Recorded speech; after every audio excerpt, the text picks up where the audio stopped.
From Mordor to Hogwarts to Gotham, the nerds have come together to create a show for nerds by nerds. Join nerds doing nerd things as they talk about all things nerdy. Stay up to date on the show by liking the Nerds Doing Nerd Things Facebook page.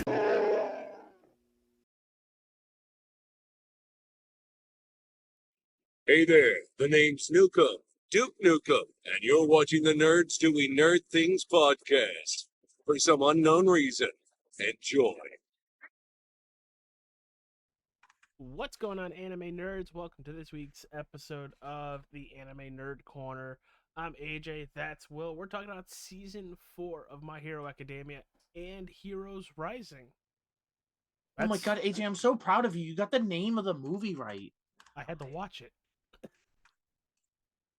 So let me tell you, AJ. So before all of like last week where we didn't have an episode, I on Thursday decided I wanted to watch the third My Hero movie, the World Heroes Mission. Yeah. So I do. And then I'm like, oh, I might as well watch the second one because we're doing podcast today. So I might as well just watch it and it'll be cool. It'll be fun. And then I was like, what? And then I finished the second movie and then I was like, well, I might as well watch the first movie since I watched the other two. You're going backwards? You went backwards? Yeah, I went backwards. Well, I wasn't originally like intending to watch all the movies. I just wanted to watch World Heroes Mission. Yeah. And then I just got into this whole thing of watching all of them. I have to do stuff in order. I'm going to get stuff mixed up. But, Will, why don't you start us off? Where do you want to go on this Season 4 journey?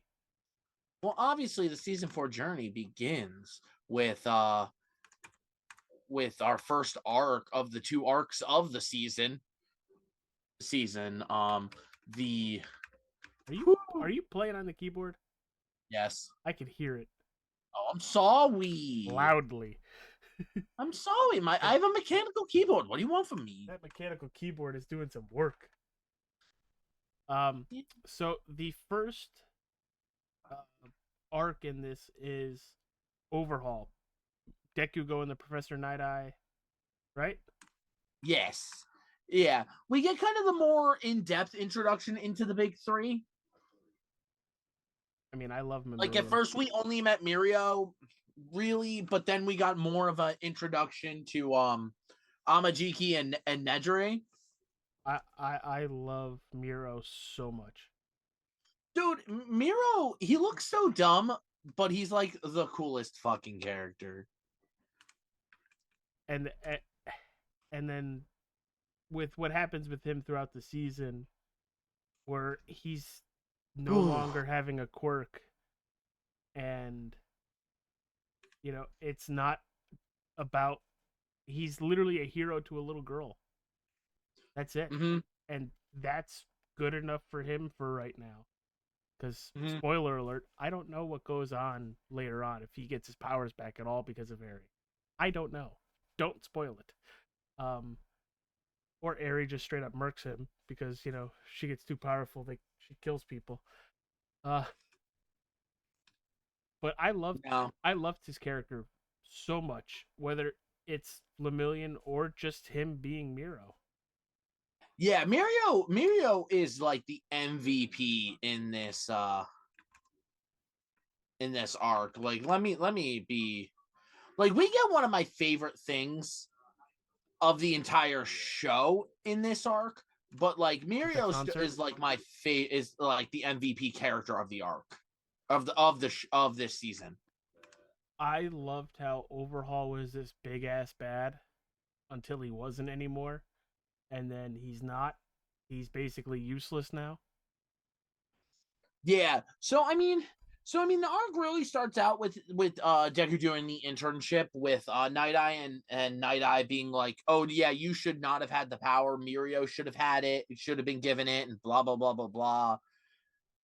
And because of what you did, All Might's gonna die, and blah blah blah blah blah." Throwing so much shit to Deku that Deku, I'm surprised was able to handle, but Deku's always like, "I'm gonna prove you wrong no matter what." I mean, listen, he's dealt with Bakugo his whole life. Also true. Which, speaking of Bakugo, I can't wait to talk about Heroes Rising and Bakugo. Oh man. Ooh, oh boy, man. boy is starting to learn. So I mean, here's one of like the cool things I've always liked about. So then we meet Eri and all of that. And this season was airing like as Heroes Rising was like, I think airing in Japan or was coming to like about to come to us. I don't remember exactly when, because so the first episode of season 4 in Japan, October 12th, 2019, aired in English November 9th, 2019. The last episode, April 4th, 2020 to June 28th, 2020, and the movie came out December 20th, 2019. So literally right in the middle. Mm-hmm. Which is actually really fitting for it. So, and we'll get to anything. So we meet Eri. They kind of find out what's happening to Eri and stuff like that, and they're like, "Oh God!" And then they do the whole big old raid on They do the big raid on their base. Oh. Who is an understatement. Yeah. But I like too, before they did the raid, like while the internships were starting and everything, they were doing a lot of the they were showing off a lot of like the other characters, what they were doing, because like they showed like Uraraka and Red Tsu Riot. with Yuku, Red Riot, where they show off his new Unbreakable mode. Which I love the pairing. Unbreakable is so cool. Like, can we just talk about Unbreakable for a second?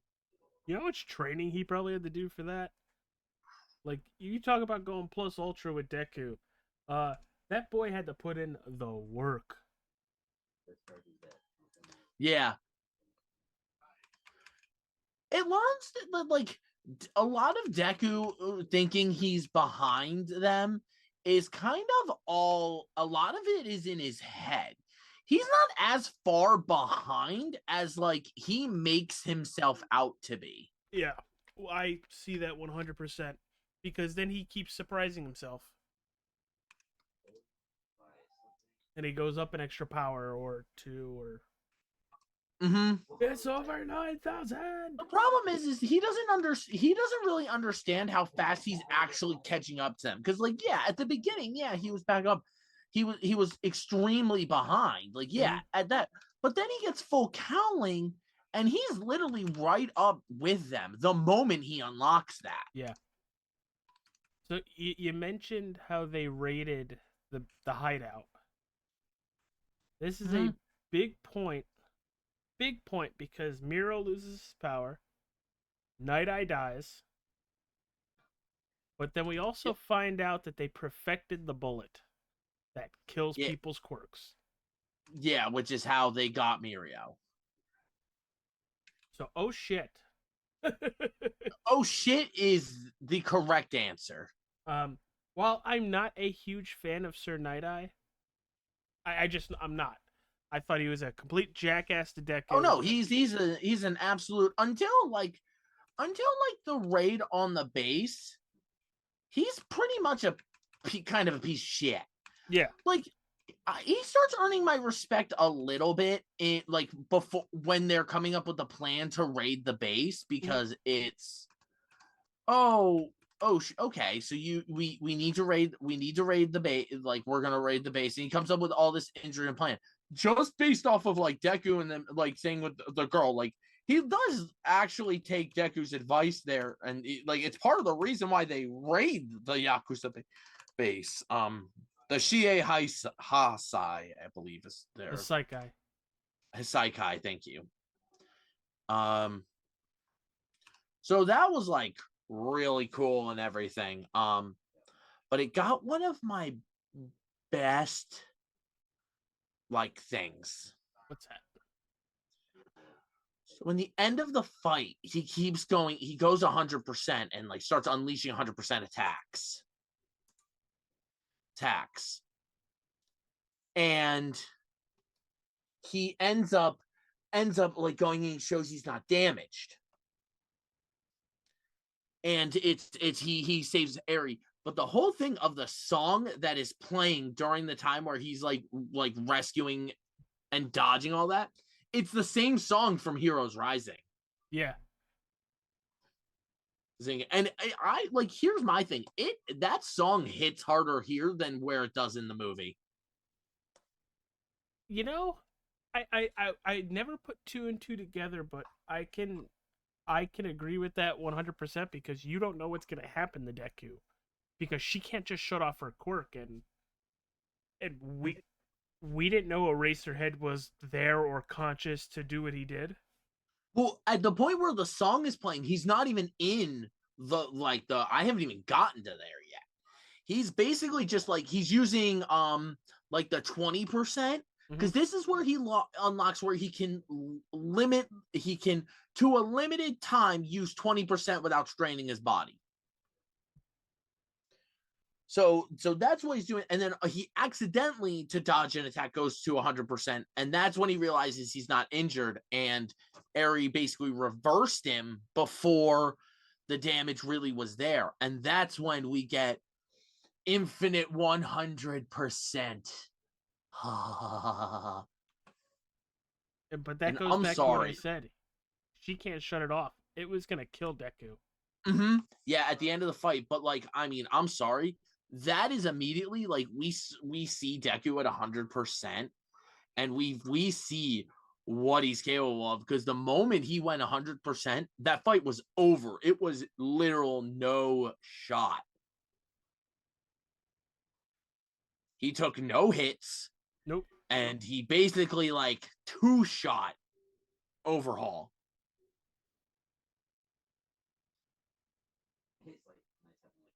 And two-shot. And that basically, that arc is done basically with Overhaul being defeated, but then they go to the hospital because Night Eye was Olafed and completely impaled. Yeah, he did. Night Eye took a bad hit. Night Eye took a very bad hit, but Night Eye died. But they did give him a come to Jesus moment.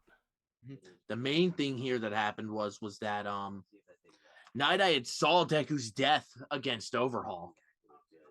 That was the original future he saw, and Deku changed it, which gave him a lot of hope.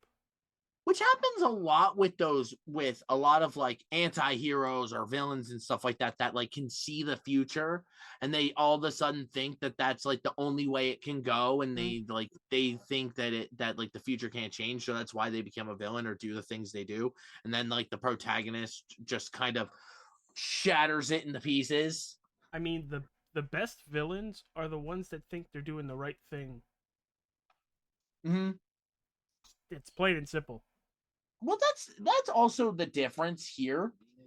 Like, really, like all the villains in My Hero Academia are just good villains, but none of them think they're doing the right thing. They all know what they're doing. Oh yeah, absolutely. It's absolutely wrong. You just look at All for One at the end of that battle, talking to All Might.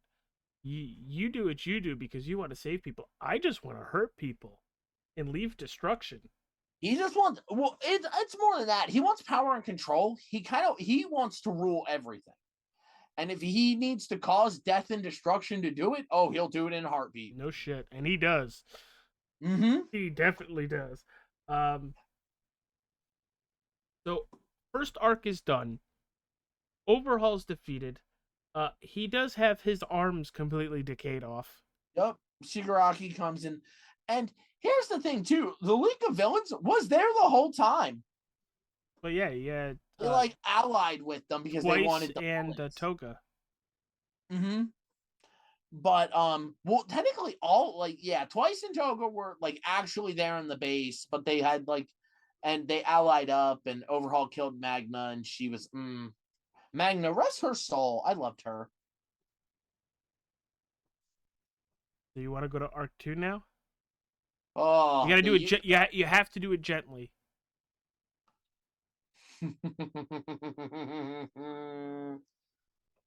Hey. So then we get to a school life arc. Yay, school life! Finally, something school lifey because season 3 was absolutely really not that. So now we got the Culture Festival, and we meet our villain of this arc, who's not really a villain. He's just a gentle criminal. He's a slight disruptor. Well, what he does is really he's like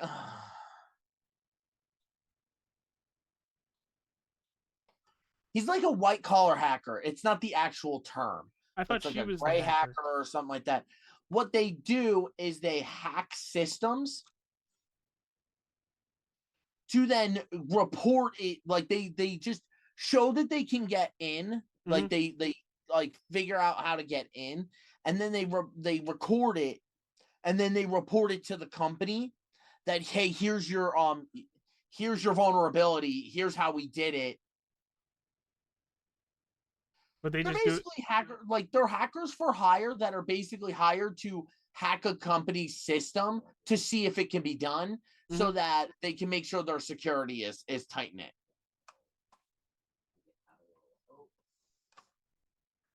And then they report it back because they don't want because really it's hard to do it with someone in hire someone within their company to basically do that and find the vulnerabilities because they'll be like, oh yeah, the system's perfect and everything, or they may not know, so it's they hire an outside person. That's basically what Gentle Criminal kind of does. He also has to drink tea. And when he drinks tea before every that's just a him thing. Oh, I thought there was a special power up for that. No. His quirk is he can make things basically elastic, kinda. Yeah, that was wild. So yeah, he can make things kind of rubbery. Even the air is actually called, but yeah, he can basically make things elastic and kind of bounce off of them and basically make things like trampolines. But he basically does these crimes and film them and post them up to show how things are corrupt and exploit and stuff. And then he gets this magical idea of I'm gonna break into UA just to do it. Oh man. Wasn't gonna hurt anybody or anything. He's just gonna do it to show that it could be done so that UA knew that their thing wasn't. And Gentle's story is awful. He was he basically had the same situation as Deku, but he got actually punished for it. He instinctively went and someone fell off a roof. And he just instinctively without he had that true hero calling where his body just moved. And he tried to save the dude and he ended up because of how his quirk worked, it made him bounce in it, and he ended up getting really hurt. And basically, he broke his arm or something, but then he got the whole book thrown at him and stuff, and it was this whole thing. He couldn't get into a hero school. His life was basically ruined. Yeah, no shit. But that's the thing. Even though you're trying to do a good thing, it's still fucked up. Yeah, but most of his crimes were harmless. He didn't hurt people or anything. He mostly would break in and steal something just to be oh, they claim that their security's foolproof, but look what I did. Yeah, look what I was able to do. They cut corners and this and that. So he was trying to, because he couldn't be a hero, he tried to do it. He tried to be a hero in the villain way. Minus the not really vigilantism. but it was not the good way to go about it. And Deku did, and then meanwhile, like UA Class 1A has to come up with what they're gonna do for the Culture Festival. And they decide to do like a concert, like a little dance party concert thing where they all sung because like Jiro's getting her limelight where Jiro can sing, and that's kind of awesome. They sing beautifully too. So they do that, get everything prepped, and then we get to the morning of, and Deku's had to go get some stuff for the class and everything, and he's home, and he catches Gentle Criminal. He's like, you're that guy. He's gonna try to do that thing. No. So they have the whole fight, and that was a good fight. It was a good fight. I thought it was a little long though. Like a little too long. A little bit, but like that's surprisingly how long it went in the manga. Like the manga also had that fight go pretty hard, because like you have to think about it like this. All of the other villains that Deku has taken down until now, he always was fighting in a group. He had people with him who was helping him. Mm-hmm. Gentle is the first villain he takes down 100% on his own. And he has no backup. He has no one supporting him. It's him and him alone. Also the first criminal that he actually understands. Well, to an extent, yeah. But he also kind of, he also kind of understood where Stain came from, but didn't understand why in the world he was stooping to those because he knew who Stain was. Like when they brought up the hero killer Stain, he knew who Stain was and why he does what he does.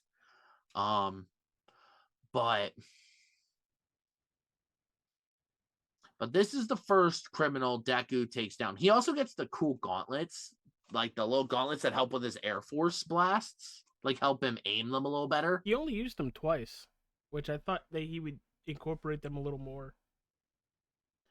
He uses them a lot going forward from here, until they break. Later down the line, because like Vigilante Deku doesn't have them.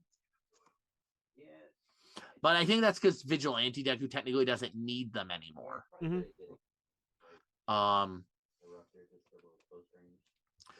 But he does the one thing that someone did for him back. Deku told Gentle that he could still be a hero. And it makes like he doesn't break him by fighting him. I mean, really he does. But what makes Gentle really give up is Deku relating to him. And then they give up and everything. And this is huge because Gentle, it hasn't happened in the anime yet, but Gentle plays a huge part later. Like what season are we talking about? Like we're talking season? Not in a season. Oh, in a movie. It's technically not in a season yet.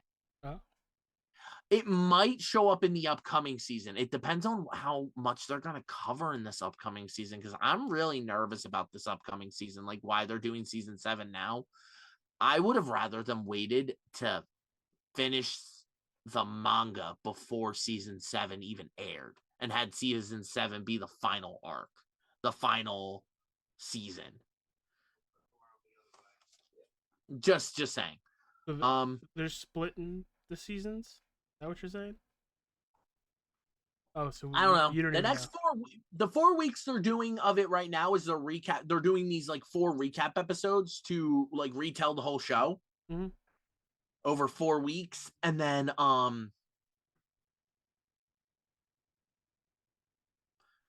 season 7 will officially start.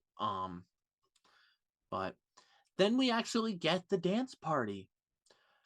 Here's a fun fact, AJ. What's that? Did you know the singer who sings it in the English version is also the singer for the Japanese version? Oh, really? Yeah. The English voice actor of Jiro is the actual singer of Hero 2 in like every version of it. I didn't know that, and I would actually pick that up, and because I wouldn't. I only watched the dubbed versions. But I enjoyed this whole sequence with the festival very much. It wasn't just a awesome song. They, for the most part, I love how they kept cutting back to Eri, and when she finally smiled, Mm-hmm. made me feel so good, so good inside. All right. Let's talk about Heroes Rising real quick. The students of 1A get an island to themselves to be heroes on. What can go wrong? Pretty Everything. much. Fucking everything. I mean, everything was was fine. Like they had no problems. It was basically like the island's local hero like got injured or something or needed like a medical thing. It was something. So they did this program to let them get like hero experience on the field doing like easy work, and more was like kind of like a public relations lesson more so than anything, because it was really was like about making connections with like having them learn how to make like connections with the people they're supposed to protect and everything like that. And so that was good, and you saw they were working as a team and everything like that. Then this douche canoe 9 has to come and fuck it all up. Well, he's Asshole. all for one light. Well, it was more so the logic behind 9 is like it was like he was like the prototype Shigaraki for what they were doing with Shigaraki, because like spoiler alert for season 5 and everything is they implant is like they're ending up going to transplant All for One's quirk into Shigaraki. That's what they did with 9. That's all they did with 9, but it just wasn't perfected. Instead of being able to have the full quirk, he could only steal 8 other quirks, and then he had his own. And the object for them is they're looking for a person with a certain blood type that has regeneration. Yeah, so it's basically one of the kid on the island, like the 2 kids that are kind of like the secondary main characters of the movie. They're like the main characters of the movie characters. They their dad has a it's a cell activation is what it's called. And he steals it. The guy 9 steals it from the dad, but it's the wrong blood type. So now they go and have to go find this. He's like, oh, luckily quirks are hereditary. Let's go get the son. Haha, we'll steal his quirk and then we'll kill everybody. Haha, power.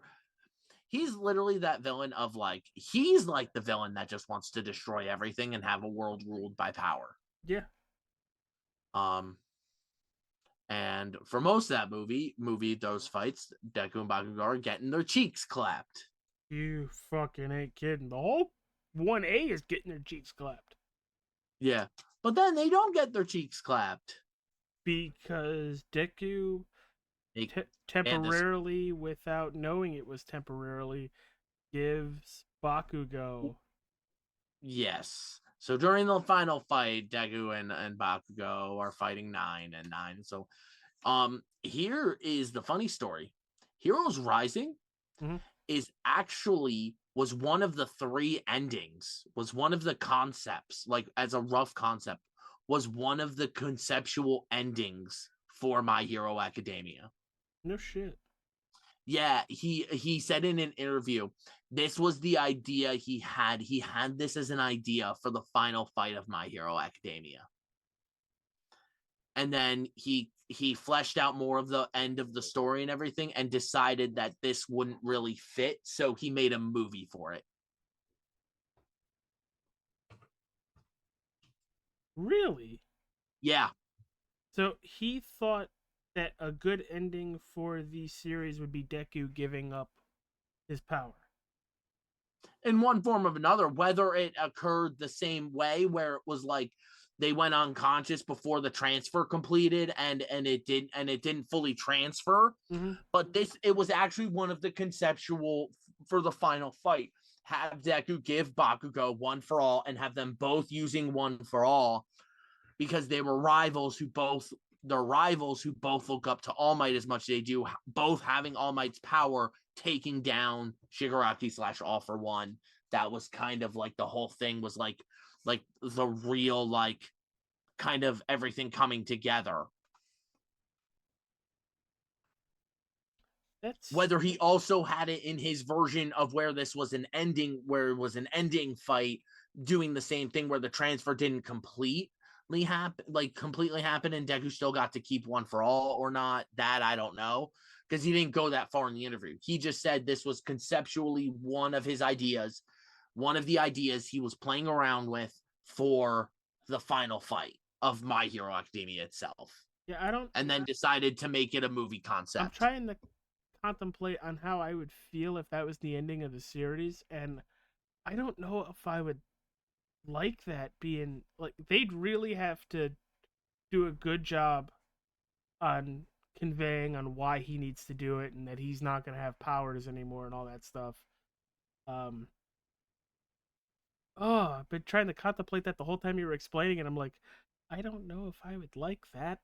I feel like here's my thing too. Like if that was the ending and he like took down like Deku took down the biggest villain but like lost his, like that's kind of like, I feel like it's fitting for him if at the end of My Hero he had lost all of his powers because he wouldn't care. If it meant he saved everybody, he would do it. And that's, I mean, that was the whole reason why he even gave it up, because he knew they couldn't save everybody without having 2 one-for-alls. Yeah. Yeah, I guess that makes sense. But I very much enjoyed this movie. Very much enjoyed this. I think because I've seen all the movies, all 3 of them. I think this one is still my favorite movie. Yeah. I wasn't a huge fan of the 3rd one though. It was good, but we'll talk about it. We'll talk. We cover that with next season. So I have high hopes for the 4th movie that they're coming out with, though. When's that coming out? I think sometime this summer. Ooh, in Japan. But the villain is someone who's calling himself Dark Might. He literally looks like All Might. But he's bad. Yeah. But they blatantly said it's not All Might. Like the first trailer came out and it's blatantly not All Might. It's someone who made himself look like All Might and then is a villain. But yeah, Heroes Rising I think is the best of the 3 movies. Then World Hero Mission, then 2 Heroes. Like 2 Heroes was good. It felt the weakest to me. It felt like once we hit the villain part, everything was rushed up to the villain part, and then even all that, it just felt like a rushed movie. Where like Really? Heroes Rising and World Heroes Mission are pretty well paced. Yeah, I thought the pacing was weird for the 3rd movie, but we'll talk about it. This was fun. I enjoyed season 4 a lot. There were a lot of moments where if you're listening to us on YouTube Music, I'm literally covering my mouth in like suspense. But I can't wait. I can't wait for 2 weeks when we talk about season 5 because the first arc of season 5. I guess I should start watching them. Because what's funny is I finished all of season 4 within the first like 5 or 6 days, no problem. I just watched the movie today. Well, I mean that's fine too because the movie's only like a quick little thing. Yeah, it's a quick hour and a half. Yeah. But thank you. All right, Adrian. Where can people find you? About to go shoot some bots or bugs. I have no fucking clue. Me too, but I'm gonna use the bathroom first. That's also a good plan. I like that plan. I should go do that too. Bye, everybody. I guess Thank you for whatever the tuning in. major order is wherever Game Master Joel wants us to fight for democracy, that's where we'll fight. We're fighting bugs. We're fighting bugs, Ethan For the says. first time in a month. Holy shit. Yeah, I know they really wanted us to fight bots the last little bit. Order, which is already done, was kill 2 trillion. I think it was 2 trillion or 2 billion, not 2 trillion. 2 billion, 2 trillion. What? 2 million bugs. Oh, 2 million bugs apparently was the major order. Fuck. Did we beat it? Yeah, apparently it's already clear. Yeah, it's already done. The fuck? Yeah, 2 billion or 2 trillion. One of those. Yeah. All right, everybody. Thank you for tuning in. Join us in 2 weeks for season 5. Bye. 5. Yeah.